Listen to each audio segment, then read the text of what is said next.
नमस्कार, स्वागत है आपका आर्य न्यूज में। मैं हूं आपके साथ पल्लवी सिंह। छत्तीसगढ़ से खबरों की शुरुआत करेंगे, जहां मुख्यमंत्री भूपेश बघेल ने बीजेपी और केंद्र सरकार पर जमकर हमला बोला। बघेल ने कहा है कि भाजपा के नेताओं की प्रैक्टिस और ट्रेनिंग सिर्फ झूठ बोलने की है। उन्हें लगता है कि एक झूठ को 100 बार बोलने से जनता उसे सच मान लेगी। इस बीच और क्या कुछ कहा गया वो आप सुनिए। बोल रहे हैं केंद्र सरकार राशि दी है, कस्टम मिलिंग की बात नकार जाते हैं। देखिए, उनका तो वो झूठ बोलने की फैक्ट्री से सीख के आए हैं, तो झूठ ही बोलेंगे, अफवाह फैलाएंगे। एक झूठ को 100 बार बोलो तो सच महसूस होता है। लेकिन छत्तीसगढ़ की जनता जानती है, यदि केंद्र सरकार देती तो रमन सिंह जी फिर 10 क्विंटल क्यों धान का किए थे। दूसरी बात यह है कि सेंट्रल गवर्नमेंट खरीदती है कहाँ? हरियाणा और पंजाब में, जो एफसीआई खरीदती है। एफसीआई खरीदे ना, यहाँ पूरा सिस्टम किसका है? मार्केटिंग फेडरेशन किसका है? राज्य का। उसके बाद जिला में डीओ किसका है? राज्य सरकार का। सोसाइटी किसकी है? राज्य सरकार की। धान उपार्जन संग्रहण केंद्र राज्य सरकार के। धान खरीदी केंद्र राज्य सरकार की। तनख्वाह कौन देती है? राज्य सरकार। सोसाइटी में किसके कर्मचारी हैं? यहाँ एफसीआई है। एफसीआई केवल चावल लेती है। पंजाब और हरियाणा में भारत सरकार एफसीआई के माध्यम से धान खरीदती है। तो बजरंग बली का नारा उन्होंने लगाया था, और बजरंग बली का गदा किसके सिर पे पड़ा? तो बजरंग बली तो हमें आशीर्वाद मिला कांग्रेस को, तो बजरंग बली हमारे साथ, बजरंग दल उनके साथ। देखिए, नड्डा जी जिस प्रदेश से आते हैं, अनुराग ठाकुर जी के पिताजी कौन? मंत्री थे कि नहीं थे? मुख्यमंत्री थे कि नहीं थे? राजनाथ सिंह के बेटे हैं नहीं विधायक? अमित शाह जी के बेटे हैं नहीं बीसीसीआई? तो ये किसकी पार्टी हुई? बलीराम कश्यप, स्वर्गीय बलीराम कश्यप, उसके एक बेटा सांसद रहे, एक बेटा मंत्री रहे। रमन सिंह जी मुख्यमंत्री, बेटा सांसद। तो पर उपदेश कुशल बहुते। अरे उंगली उठाने से पहले सोच तो लेना चाहिए कि उनके पार्टी में क्या चल रहा है। अब गिनाओ तो दर्जनों मिल जाएंगे। नागरिक आपूर्ति निगम तो राज्य सरकार का है। चावल खरीदती है कि नहीं खरीदती? केंद्र सरकार राज्य को केवल 5 किलो चावल देती है। हम लोग एक परिवार में 35 किलो देते हैं, चाहे 3 का परिवार हो।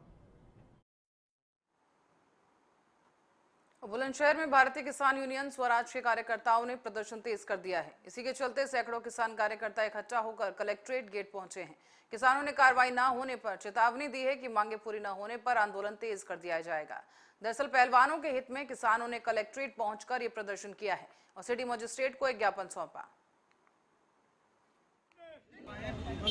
मांगे हमारी है, जो किसानों पर जो लाठीचार्ज हुई है, जिन पुलिस वालों ने लाठीचार्ज किया उनके खिलाफ कार्रवाई हो, और जो पहलवानों के साथ में अत्याचार हो रहा है उस चीज़ में हमारे माननीय प्रधानमंत्री जी संज्ञान लें और हमारे राष्ट्रपति जी संज्ञान लें, जिससे कि सरकार की छवि खराब हो रही है।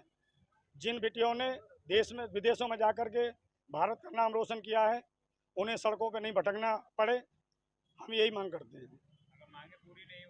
अगर मांगे पूरी नहीं होंगी, पूरे भारत में आंदोलन किया जाएगा। जिला मुख्यालयों पे, तहसीलों पे, ब्लॉकों पे भारतीय किसान यूनियन स्वराज अपना विरोध दर्ज कर। भारतीय किसान यूनियन स्वराज जिंदाबाद, जिंदाबाद।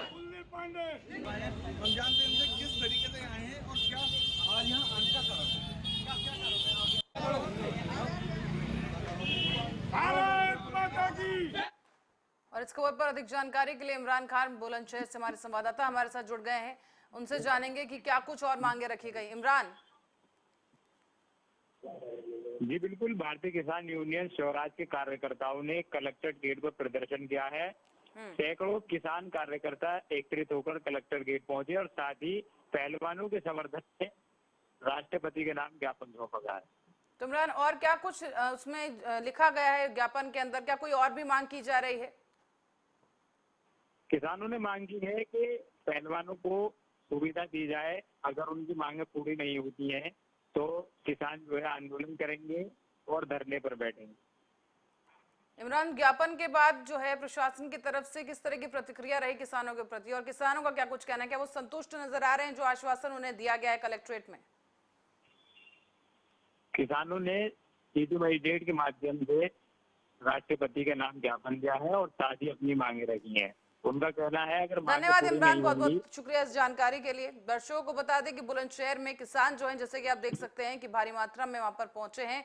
कलेक्ट्रेट पहुंचकर इन किसानों ने ज्ञापन सौंपा है। साफ तौर पर कहना है कि वो पहलवानों के साथ हैं, पहलवानों की जो भी मांगे हैं, खासतौर पर ब्रजभूषण की जिस तरीके से उन पर आरोप लगते जा रहे हैं और उनकी गिरफ्तारी की मांग को लेकर अड़े हुए हैं पहलवान, उसी के समर्थन में किसानों ने भी आज पहुंचकर कलेक्ट्रेट में ज्ञापन सौंप दिया है।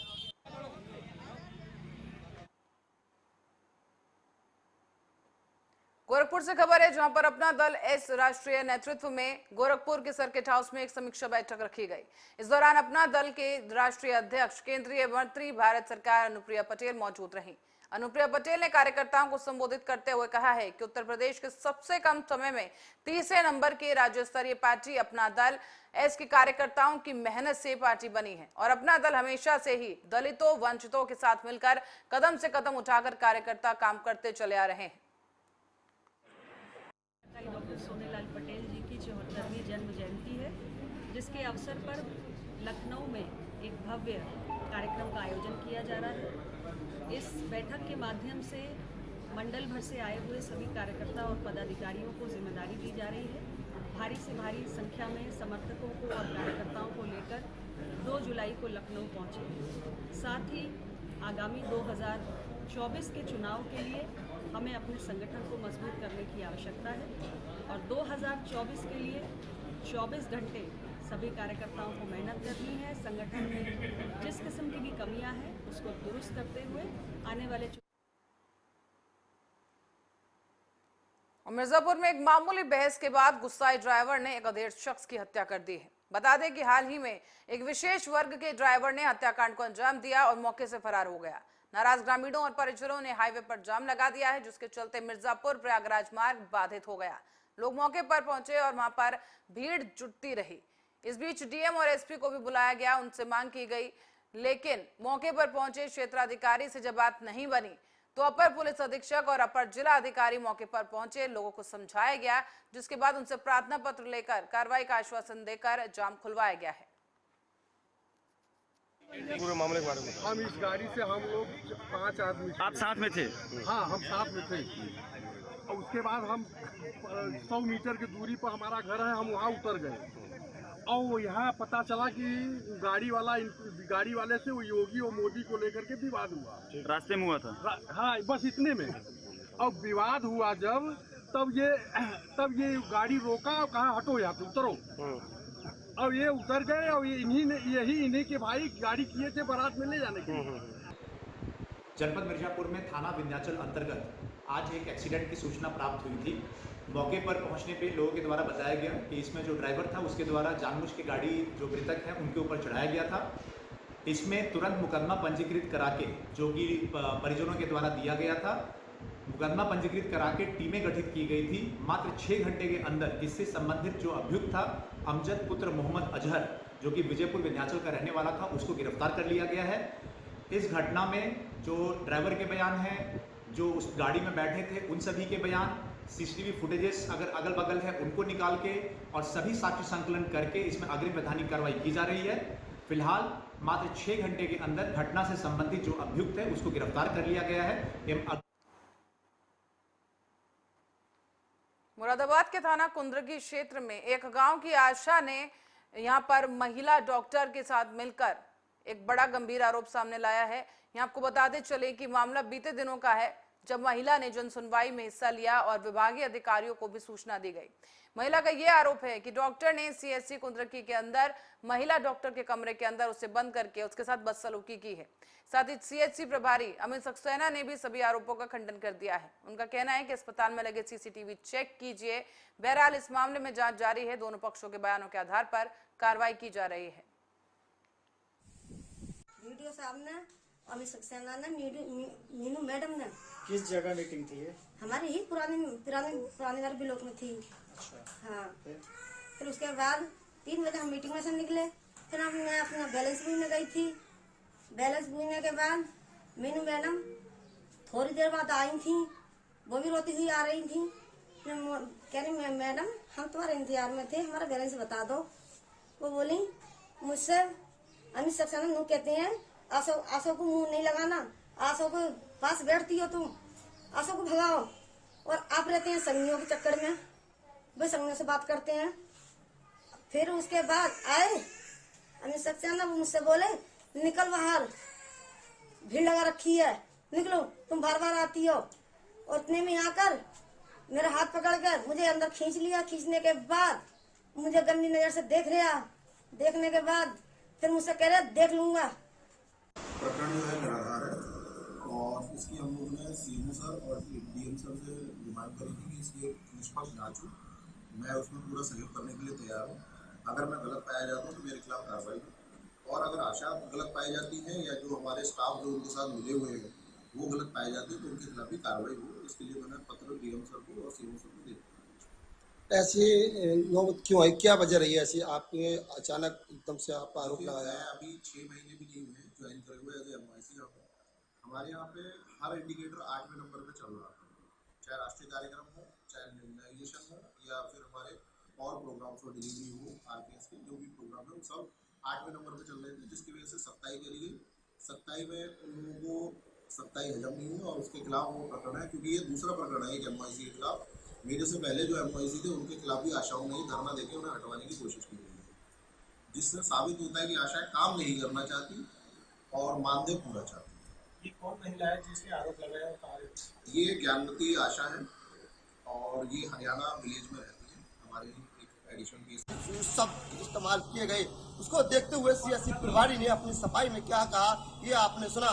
देखिए, सियासी प्रभारी ने अपने मामले को नजरअंदाज कर दिया और साथ ही उन्होंने उसका कहना है कि जिस तरीके से मेरे पर जो ब्लेम लगाए गए हैं उसकी सत्यता जान ली जाए और उस पर यदि मैं गलत पाए जाता हूं तो मेरे खिलाफ कार्रवाई की जाए, और यदि महिला ने मामला को झूठा आरोप मेरे पर लगाया है तो महिला के खिलाफ कड़ी कार्रवाई की जाए।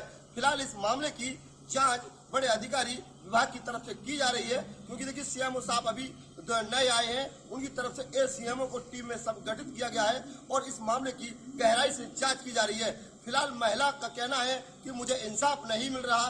फिलहाल दूसरी तरफ डॉक्टर का कहना है कि मेरे पर लगाए हुए ब्लेम कहीं ना कहीं गलत है। इस तरीके से तमाम इस मामले में एक नया मोड़ सामने आया है, क्योंकि एक नया महिला ही डॉक्टर सरकारी उस अस्पताल में तैनात थी, उसका एक मामला सामने खुलकर आया है।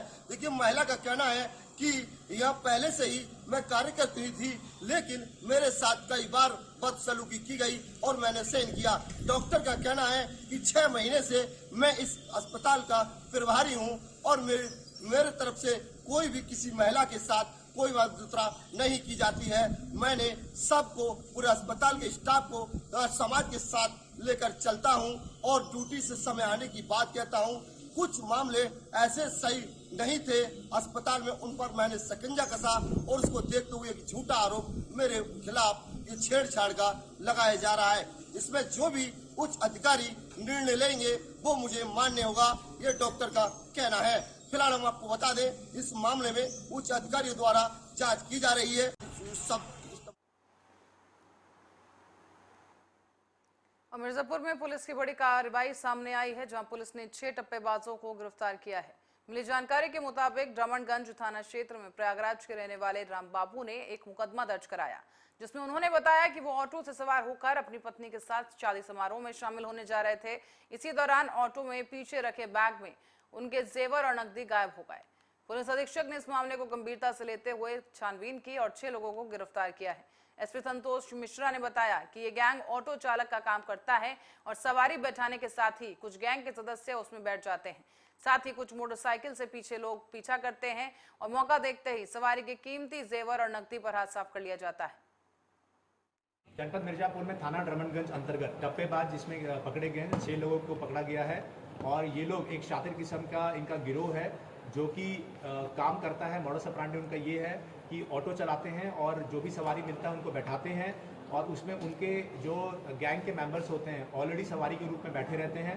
थोड़ा पहाड़ी के ऊपर जाके जो रास्ता है वहाँ पे कहते हैं कि हमारा ऑटो आगे जा नहीं सकता, ख़राब हो गया, वहाँ ऑटो रोक देते हैं और इसी बीच पीछे बैठे हुए जो उनके गैंग के मेंबर होते हैं धीरे से बैग वगैरह खोल के उसमें से सामान इनका निकलवा लेते हैं और इस सवारी को ऊपर ही छोड़ के ये लोग आगे निकल जाते हैं। इसी तरीके की सूचना एक प्राप्त हुई थी दमनगंज में, जिसपे कि तुरंत कार्रवाई करते हुए ये लोग जो इनका गैंग था वो पूरा पकड़ा गया है। इसमें मूलतः ये लोग जनपद प्रयागराज के रहने वाले हैं और इसमें टप्पेबाजी या चोरी में गई हुई जो संपत्ति है वो 100% इसमें रिकवर भी कर ली गई है। और खबर प्रतापगढ़ से है, जहां पर शराब पीने के दौरान कोल्ड ड्रिंक पी लेने को लेकर विवाद हुआ और विवाद के चलते पड़ोसी युवक को बुलाकर चाकू से गोदकर उसकी हत्या कर दी गई। चाकू के इतने वार किए गए कि उसकी आंखें निकल गईं। बताया जा रहा है कि आरोपित शव को घर के बाहर फेंक कर बाहर भाग गए और इसके बाद सूचना पर पहुंची पुलिस ने शव को पोस्टमार्टम के लिए भेज दिया है। छानबीन जारी है। हैं हमारे बच्चों की पढ़ाई लिखाई के लिए 50 लाख रुपए, हाँ, और प्लस उन लड़के के नौकरी, एक सरकारी नौकरी चाहिए और प्लस उनके सारे बच्चे एकदम दहशत से डरे हुए हैं। एक शस्त्र लाइसेंस, एक आवाज़ चाहिए। कहाँ दफनाए रहे हैं? वहाँ सामने आरोपी के घर खोदा गया है, क्या है ये? अगर हमारी मांग नहीं पूरी होगी तो 100 उनके घर के सामने दफन करेंगे। प्रशासन ने क्या कहा अभी तक? प्रशासन ने अभी ये कह रहे हैं कि सर आ रहे हैं, SDM साहब आ रहे हैं, वो आपकी शर्त मानने के तैयार हैं। और ट्विटर के पूर्व CEO जैक डॉर्सी के बयान के बाद भारतीय राजनीति में भूचाल आ गया है। एक तरफ विपक्षी दल जहां इस मुद्दे पर सरकार पर हमलावर हैं, तो वहीं सत्ता पक्ष के नेता डॉर्सी के आरोपों को मिथ्या बता रहे हैं। इसी कड़ी में केंद्रीय कृषि मंत्री नरेंद्र सिंह तोमर ने ट्विटर पर उनके ट्विटर के पूर्व CEO जैक डॉर्सी के आरोपों को मिथ्या बताया है। उनका ये कहना है कि किसान आंदोलन 1 साल तक चला और शांतिपूर्वक निस्तारित किया गया। ये भी कहा गया है कि अगर आरोपों में सच्चाई होती तो आंदोलन जल्दी समाप्त और हो जाता। और नरेंद्र तोमर ने आगे ये भी कहा कि जैक डॉर्सी के सभी आरोप झूठे हैं। भारतीय जनता पार्टी ने 22 से 30 जून तक 1 माह के लिए महासंपर्क अभियान प्रारंभ किया है। इस संपर्क अभियान के दौरान अलग अलग वर्गों, अलग अलग क्षेत्रों, भिन्न भिन्न कार्यक्रमों के माध्यम से मोदी सरकार की 9 वर्ष की उपलब्धियों को आम जनता तक पहुंचाने का काम किया जा रहा है। इसी योजना के अंतर्गत मेरा रायबरेली आना हुआ है। अभी एक कार्यक्रम संपन्न हुआ लाभार्थियों का। 3 बजे बुद्धिजीवियों से मिलेंगे। और डिंडौरी नगर निगम के साथ साथ ग्रामीण क्षेत्रों में यातायात नियमों की खुलेआम धज्जियां उड़ाई जा रही है। ऑटो और टैक्सी चालकों को ओवरलोडिंग की मानो खुली इजाजत दे दी गई हो। इसी को लेकर यातायात पुलिस पर इन ऑटो और टैक्सी चालकों से अवैध वसूली के आरोप लग रहे हैं। ऑटो और टैक्सी चालकों की माने तो वो भी यातायात पुलिस को महीना देते हैं, जबकि पुलिस के आला अधिकारी और यातायात थाना प्रभारी समय समय पर नियमानुसार कार्रवाई की बात कर रहे हैं। हाँ, ये समस्या प्राप्त हो रही है हम लोग को कि ओवरलोडिंग, कई रूट्स पे बस कम है लोग बोलते हैं, लेकिन वो इसका सॉल्यूशन नहीं है। हम लोग ट्राई कर रहे हैं कि इसका सॉल्यूशन निकालें। एक तरफ यातायात द्वारा चालानी कार्रवाई तो की जाती है और वाहनों को चेक भी किया जाता है, लेकिन ये मामला थमने का नाम नहीं ले रहा है। नहीं, बिल्कुल थमा हुआ है। हम लोग बहुत ज़्यादा कार्रवाई की है इस साल। पिछले वर्ष की तुलना में कई गुना कार्रवाई हुई है। हमारे पास POS मशीन है, इसके थ्रू रोज़ कार्रवाइयाँ हो रही हैं और इस पे निरंतर लगाम लगाया जा रहा है और हो भी रहा है, कार्रवाई हो रही है। हाँ, ये समस्या प्राप्त हो रही है हम लोग को कि ओवरलोडिंग।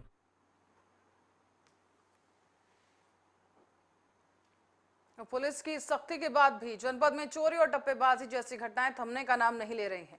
आज अकबरपुर में माती रोड है, उस पर दिन दहाड़े अपाचे सवार युवकों ने एक वृद्ध के साथ टप्पेबाजी की। उसकी जेब काट ली गई और जेब में रखे 50,000 रुपए साफ कर दिए गए।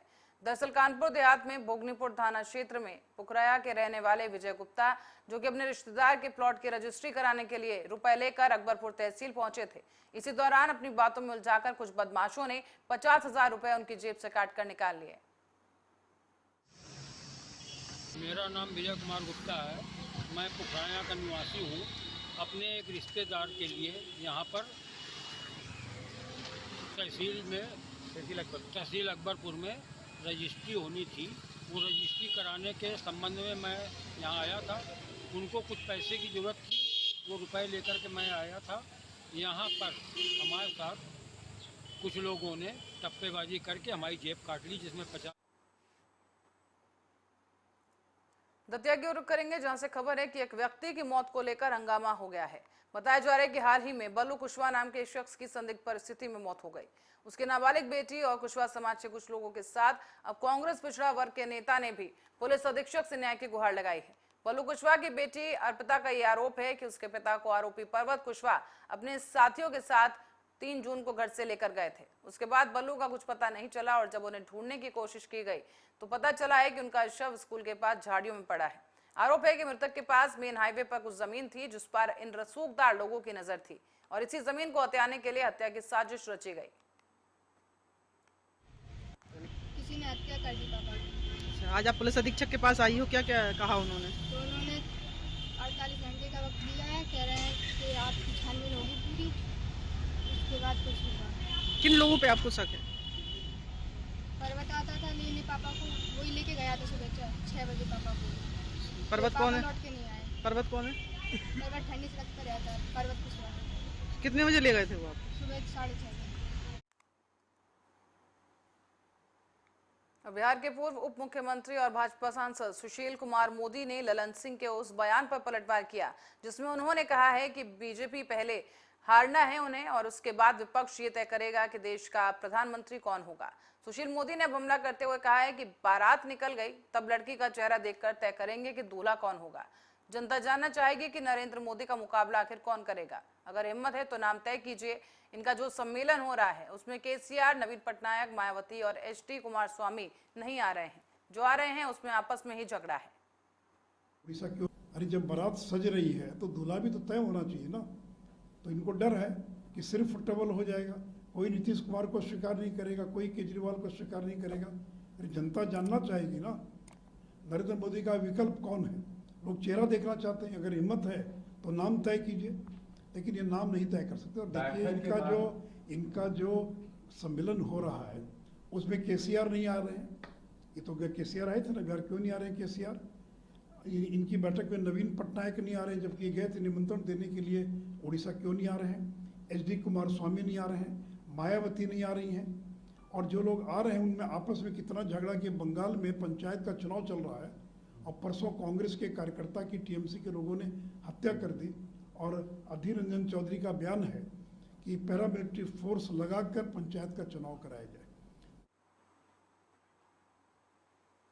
बुलेटिन में फिलहाल के लिए इतना ही। आप देखते रहिए आर्या न्यूज।